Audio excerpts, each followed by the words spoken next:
நான் வந்து அரசாங்க ஸ்கூல் யூனிஃபார்ம் தைச்சிட்ருக்கேன். நான் வந்து மாவட்ட மறுவாழ்வு மையத்தின் மூலமாக வந்து ஸ்கூல் யூனிஃபார்ம் தைக்க ஜாயின் பண்ணேன். ஜாயின் பண்ணதுக்கு பிறகு வாரம் ஒரு டைமு 100 துணி கொடுக்குறாங்க.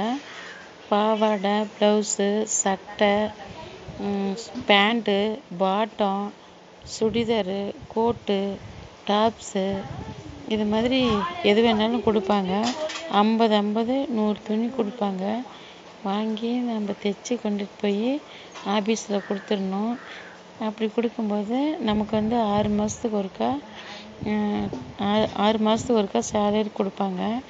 அது வந்து நம்ம அக்கௌண்ட்டுக்கே போட்டுருவாங்க. 6 மாதம் வரைக்கும் நம்ம கையில் இருந்து காசு போட்டு தான் தைக்கணும். அப்படி தைச்சிட்ருக்கிறப்ப 4 செட்டு வரும்.